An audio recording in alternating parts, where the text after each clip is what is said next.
All right, cool. Let's continue. So how difficult do you think a full chain exploit from the baseband to the application processor would be? We have Guy here today who's giving us an extension of some cool research that he presented last year at Syscan 360. And thanks. So, hi everyone. Hi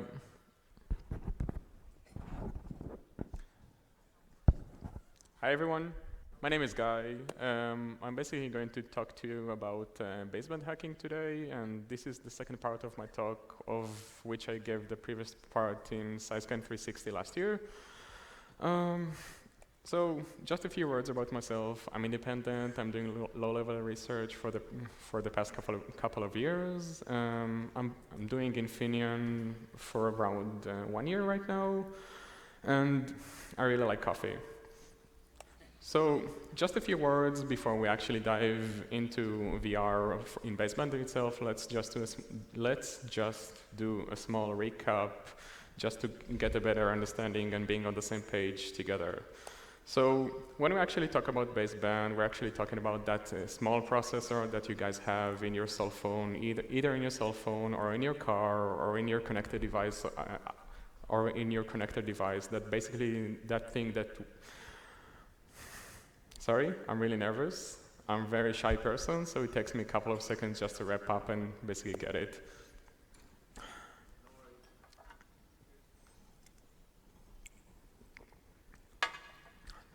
So you have this small processor in your cell phone or connected device or car or whatever, which basically gives you some kind of WAN connectivity outside. And if you basically lose it, you don't have that thing, and you only have Wi-Fi, Bluetooth, or NFC. So if we take this picture from the iPhone 7, so that yellowish thing or orange thing on the top under the A10 would be the baseband. And this is the main chip that I was actually working on, and I still continue working on for the past more than 1 year or so. And if we actually look at the market cap of baseband, we basically see around 6 major companies doing that, and that would be Qualcomm, Samsung, Intel, Huawei, Unisoc, and MediaTek. And right now, Qualcomm is probably the largest company doing that, and probably the major company doing basebands, or at least the one manufacturing for cell phones. But when I actually started doing this research, my main question was basically to answer how hard would it be to get a full chain directly from the baseband to the application processor compared to the one that you would actually do from WebKit to the kernel over there on iOS. Back then, basically, iPhone basically worked with Intel or Infineon exclusively, so Infineon was a really good target rather than working on the QDSP, just like Dimitrios spoke yesterday. So reversing ARM seemed much easier rather than reversing QDSP, so it seems like a nice target to start looking at it. So just a few things about my previous presentation, what I did, where I failed, and lots of failures, and lots of successes. So I actually managed to map the baseband from 0 to hero, basically understanding what kind of operating system is running over there, what kind of tasks, what kind of protocol stacks, and what kind of statically linked libraries. I wrote a few fuzzers that can actually interact between the baseband and iOS or Android. And since I was a telecom noob, and I guess I'm still telecom noob, I've understood telecom a bit better, since this is a completely different animal rather than the regular TCP/IP world that we're actually working on. And since this is actual research, so I failed quite a lot, and since I've been doing a lot of fuzzing on the device itself, I actually managed to burn one device. I got ripped off in $500 by some crackhead on eBay, and since this is actual research, I got really frustrated doing that. So just a quick thing before we actually dive into all those other stuff and start looking at it. So the main question that usually people ask me about it is, how can I actually get the firmware for the baseband over there? So basically, you just go to ipsw.me and you fetch the firmware. You have a zip file archive, and then you find a file called ICE, which is basically the Infineon baseband. This is basically just another zip archive that you have over there. And for the rest of the information, you can see it on my previous talk, which basically explains what's actually going on over there and what's actually running over there. And just a general architecture eventually. So on the right side, we have either iOS or Android, which is actually running on the application processor. Then we have some kind of shared memory connected either over SDIO or PCIe. And on this side, basically, we have the actual baseband over here. So we have some kind of real-time operating system called ThreadX. On top of that, we have Intel's SDK, which is UTA, which basically abstracts the firmware or the hardware from the actual tasks or processes themselves. On top of that, we basically have all the layer 1 and layer 2 handling, which basically talks to all the DSPs over there, and then you have all the tasks or processes that Infineon actually has. And this is really where all the actual juicy processes, things are, or these are the stuff that you actually want to audit. And on the left side, you have all the remote protocols over there, so like GPRS, UMTS, LT, and other stuff like that, which would be our main topic today. So our main goal would be basically just remotely attacking the Infineon baseband, getting some kind of code execution, and then jumping back to the AP itself. I'll be mainly discussing about the whole process of getting code execution on the Infineon baseband itself, and jumping is something else.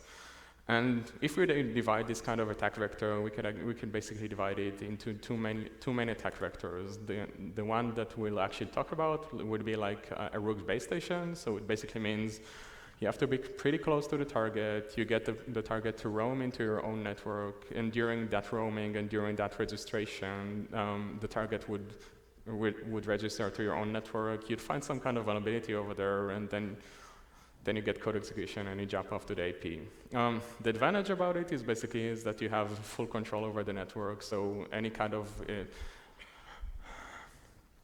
so the advantage about this kind of thing is that you have full control over the network and full control over the whole layout they're trying to give over there. The disadvantage about it is that you have to make the target actually roam into your own network, which sometimes is not that trivial, and with LTE and 5G coming up, it becomes even harder. The other attack surface over there is basically like a fully remote one or a core network one, which basically means finding some kind of protocol that the baseband has over there which gets rendered automatically. This wouldn't be like some kind of network registration vector or anything like it. It would be something like an SMS or an SS or something similar. Find some kind of parsing issue, use after fear type confusion, and then get a code execution and jump off to the AP. The advantage about this kind of thing is that it can be done fully remote, and it's pretty good, but the attack surface over there is pretty hard and it's pretty small, so it's not that trivial to do it. And this is where I actually started understanding what's going on over there. So when I actually started doing this research, I actually did most of the stuff on iOS over there, but as my research actually grew up and became bigger and bigger, I basically understood that this research actually applies to any Infineon baseband running over there. So basically, any iOS or Android or anything similar like it would be probably applicable for that. And any framework that is basically running Infineon ones basically share a lot of code over there, and most of the stuff that they were actually sharing would be the remote protocols over there. This basically means that any protocol or any parser on GPRS, LTE, UMTS was basically identical between the iOS and the Android side. So this was basically my goal in understanding over there, what's going on over there, and trying to find something over there. So ideally, what we want to do is basically we would like to start mapping all the remote protocols which we have over there. We'll pick some kind of protocol, and then we'll try to find something over there. When I actually started doing that, I didn't really know a lot about telecom or much at all. So I was basically doing a lot of reverse engineering. I was skimming a lot of things. I actually looked at it, and I found a lot of problems over there, but I didn't really understand what's actually going on over there. And I didn't really understand what kind of context it's running over there. So I was looking at reverse engineering. I was looking at assembly or C code over there, and I was like, okay, so I have no idea what's the actual context over there, but it sounds pretty interesting, and it looks like it has lots of mistakes over there, so I should probably take a look, even dig deeper. And the thing that I actually found over there was basically a shitload of auto-generated code. It means that Infineon basically most of their handlers were basically auto-generated by other guys or some kind of compiler or something similar.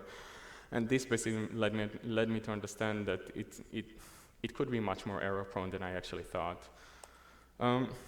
So basically, in order to better understand what kind of context I'm actually looking at, I basically started reverse engineering the boot process of Infineon again. And what I actually found was basically that there is some structure called boot entity, and it gets initialized just after Infineon finishes doing the boot process over there.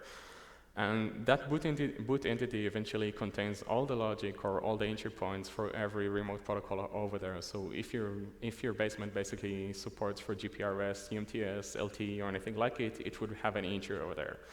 And if we look at it over there, we basically have PSI_RAM_bin, which is basically the original bootloader over there, which flows the sys_sw.elf, which is the Infineon mains binary over there.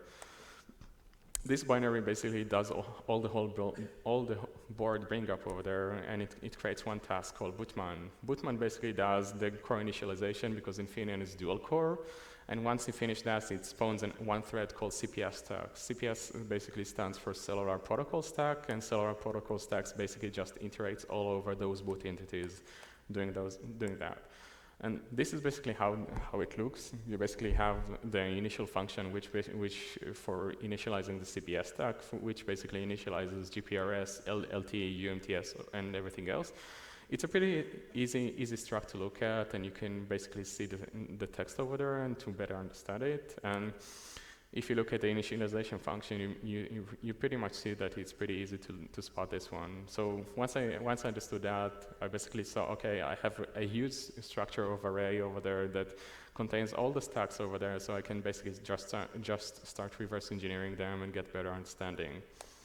So after doing that, I basically started reversing lots of code over there. I mainly focused on LTE, UMTS, and GPRS, but as I actually progressed over there, I basically understood that I have almost zero chance in actually finding something if I wouldn't really understand what those protocols are. I mean, how does a cell phone actually get a phone call, or how does a cell phone actually get an SMS, or what happens when a cell phone goes on to get some internet, gets on to get some internet connection? So I was really frustrated about it, so I was like, okay, I should probably consult with a friend or something. And basically, he was like, yeah, guy, you shouldn't reverse that much. You have the protocol stacks, so just read the documentation over there and try to correlate in between together.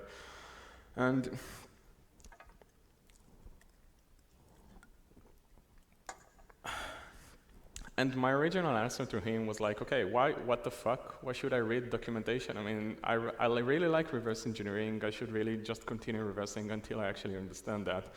But I was really wrong about it, and eventually just reading the docs and correlating between them was the actual solution.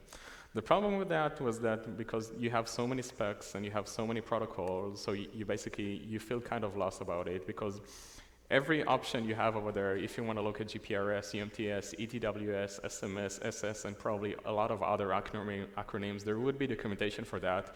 But actually finding and correlating and finding a real solution or a real focus for that is not that trivial. And during that time, I actually felt really lost about it, because I had a lot of data which I reversed, and I had a lot of documentation on the other side, but I wasn't really able to find the correlation between them, and I felt really lost.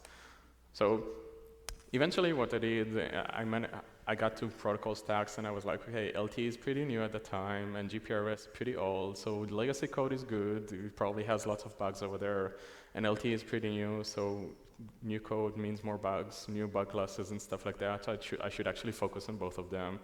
And eventually, I mean, looking back, it was kind of a mistake looking at it, because most of the initialization paths over there were quite identical, but eventually I did manage to find a few things, so it was all right. So if we actually dig deeper, we have on the one side, we have basically a shitload of reverse engineered data, and then we have the specs over there. And the real idea is basically getting all the data from the reverse engineer code, from the binary code over there, and correlate it between the specs. And the specs actually mention something called OTA messages or over-the-air messages. And these messages basically state what kind of operations either your base station, your core network, or your cell phone wants to do. So for example, if your cell phone wants to get an SMS, start a call, go online, or whatever, it will probably send an OTA message either from the base station or from the cell phone itself. And this was basically the ground point or the break-even point where I actually finally started understanding what kind of binary code it is and what's actually going on over there. And it was pretty nice to look at it. And sorry. And inside those kind of stuff, I mean, when you look at it, you basically see that the specs are actually mentioned for the fields that are inside those OTA messages. They basically mention something called information elements or IEs. And these IEs are basically say what kind of fields or types would be inside this message. So the specs basically mention that each element had either a type, either a value, or either a length field over there. And they basically mention that each of them could be either mandatory or optional. Obviously, I picked looking at the optional fields because I thought there would be more error prone over there. And you can basically combine them like having a message that would have TLV, like type, length, value, and obviously you could add some kind of type confusions or similar stuff like that. Sorry. So eventually I actually managed to find a few interesting things over there when looking at GPRS specs over there. And the GPRS specs basically mention a pretty simple state machine when your phone actually goes online to get some sort of internet or something like it. They actually mention something called activation context or context messages, and these kind of context messages bring a few pretty interesting primitives like registration, activation, modification, and registration. And if you guys find it pretty interesting or weird, this would be like allocation, deallocation, free, and another allocation option. So I found those kind of stuff, and I basically started looking at it, hoping to find some kind of interesting optional value or some kind of variable length value. And while looking back at those kind of stuff, I was like, okay, so I'll find a variable length message, and then I'll try to corrupt it in some way, instead of actually looking for some deep bugs that would be more like state machine dependent or deep architectural bugs. And when I look back at it, I mean, this strategy is pretty shallow, but it actually worked. But I mean, a year passed since then, and things have pretty changed since then. So I wouldn't assume that this strategy would actually continue working, but it was nice looking at it from that. So eventually, I actually found a few candidates that actually give this kind of messages. So I found a few variable length messages that there were over there, and I could basically shape my layout using some kind of registration context. So it basically meant that I could it basically meant that I could actually control the allocations by sending either request, accept, modify, or reject messages to the cell phone, and then I could basically shape my layout using that. The actual message that I actually found over there was basically an information element capped by the specs, capped by 100 characters, but the length was actually transmitted by the network, so I could actually control it on my own. And this is basically how it looks like. So you have the parameter of the length over here, you have the static allocation going over here, and then you have a classical linear corruption going over there. So obviously at the start I thought I could actually control everything on my own, but eventually I actually found that it's capped to 255 bytes. At the time there was no ASLR, although new Intel modems do have some kind of ASLR, but they're missing quite a lot of information. The allocation was done on the heap, so there were a few integrity checks, like some kind of magics, which are all deterministic. And the question which I actually thought to myself, what kind of address would I actually want to overwrite once I get code execution, was something that I need to answer on my own.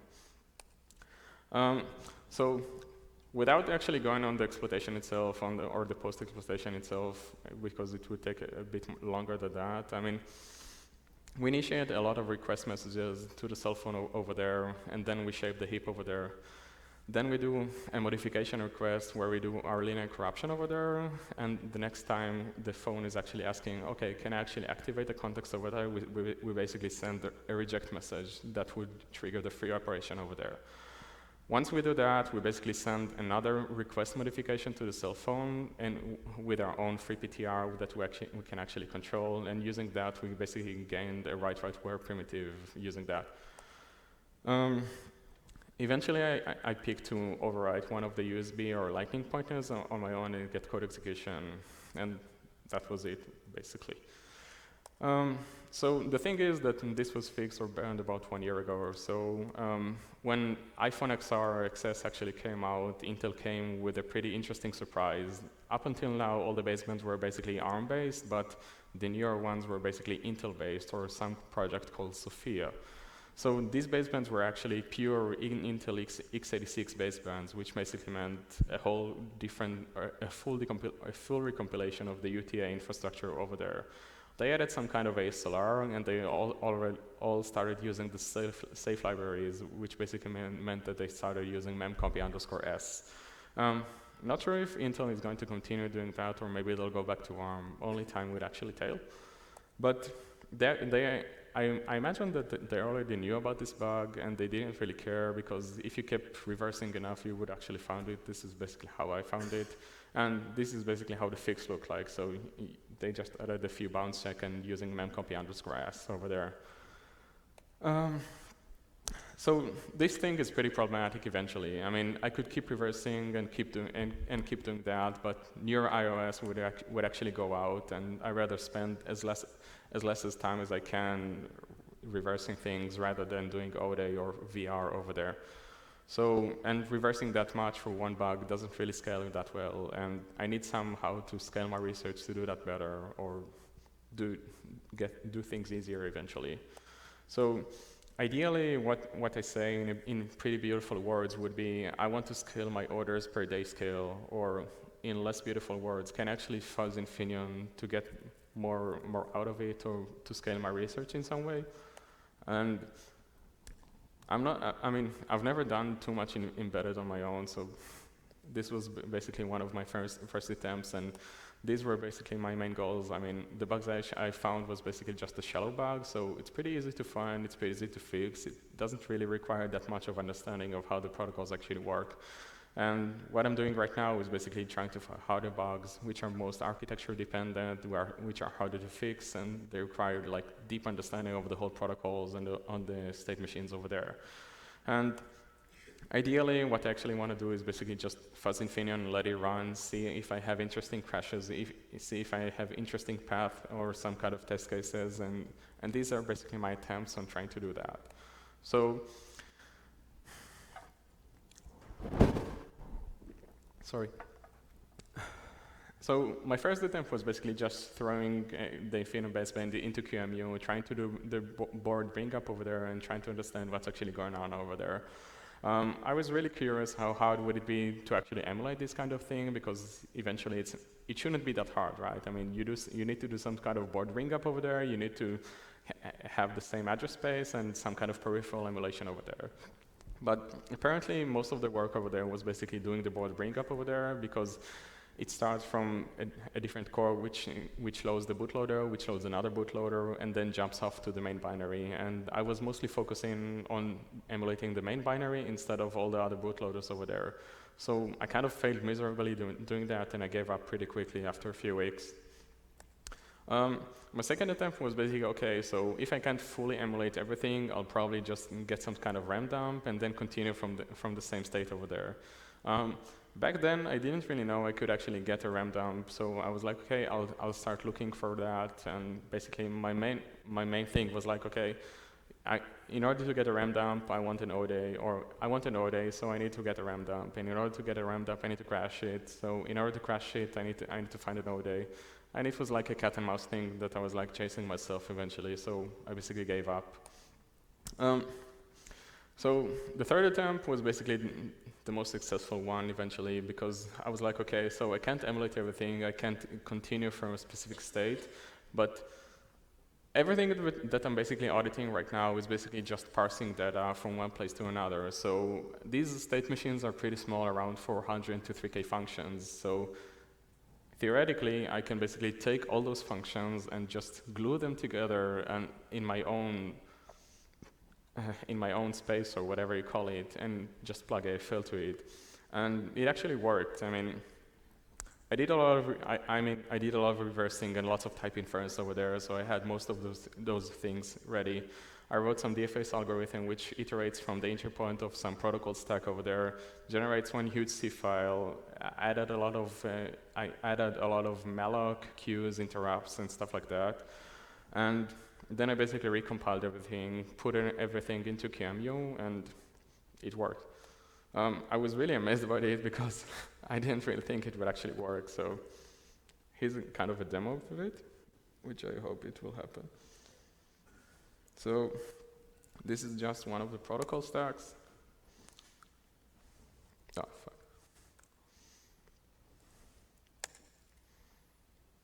So, not sure if you see it, but they compiled right now.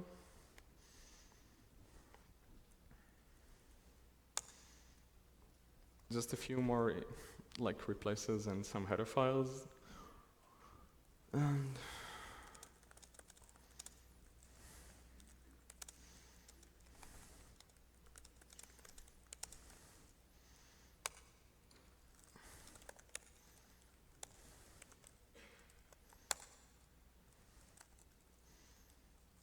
so this is basically AFL running the binary I just generated.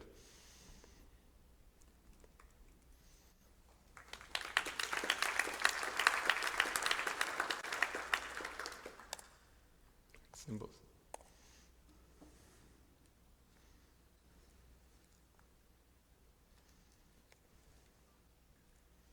Fuck.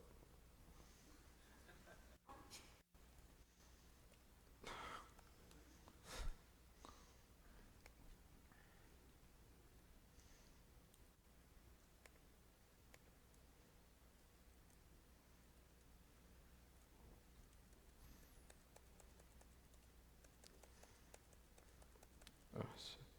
So I really hope you liked it.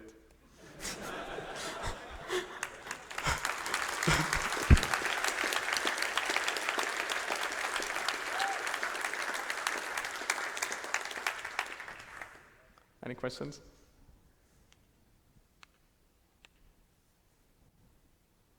Yeah. So you got the code emulated and running and fuzzing. Did you get any bugs out of that process? Did I get what? Any bugs? Did you find any bugs once you So had it? I got like 1K crashes or so up until now, and I need to track it. But yeah. Nice. I mean, my main goal is now trying to make it faster because I'm only getting 1K execution per second, so I want to make it faster. Thanks. Sure. How do you deal with the states that the firmware is in? So if it is like already connected to a base station or not, and so on? So so what I did was basically emulating a few parts over there. I'm emulating some kind of small SIM card which basically says, okay, this is already connected to GPRS, or this is already connected to another network. So it's already there in some kind of function which basically tells him, okay, this is the context you want to look at. Does it answer it or not?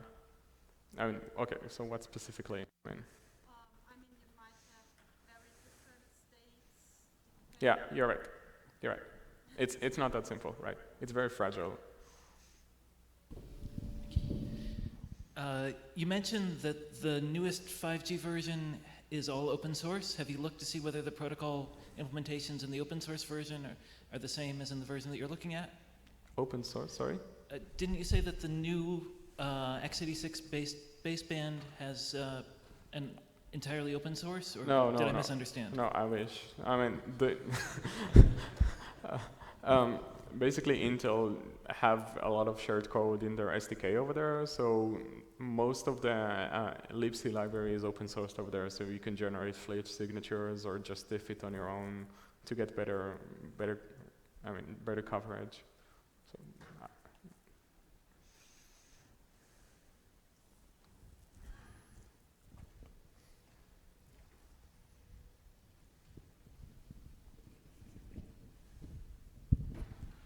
I was just wondering how you kind of patch up any structures and stuff that are needed from. Sorry?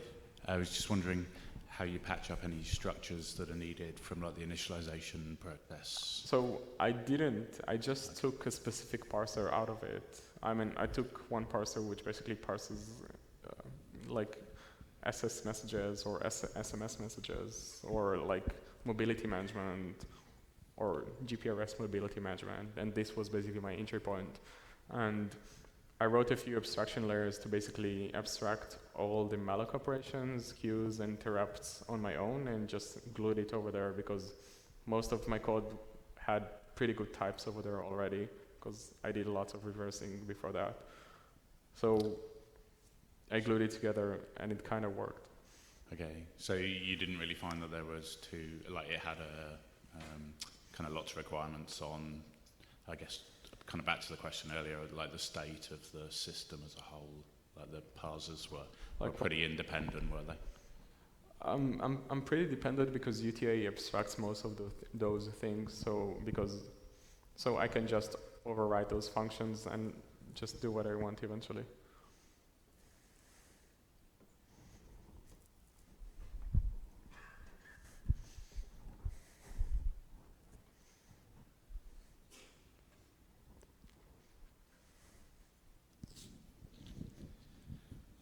Have you started putting together something to attempt your exploits on, well, test exploits you find on the real hardware, like communicate with the baseband through radio? This one, this thing that I showed.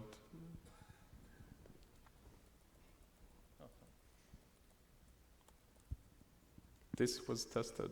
I mean, so then, sorry? Well, what are you using to test it? Like a software-defined radio, or what's your setup? Yeah, like a B200, yeah, USRP.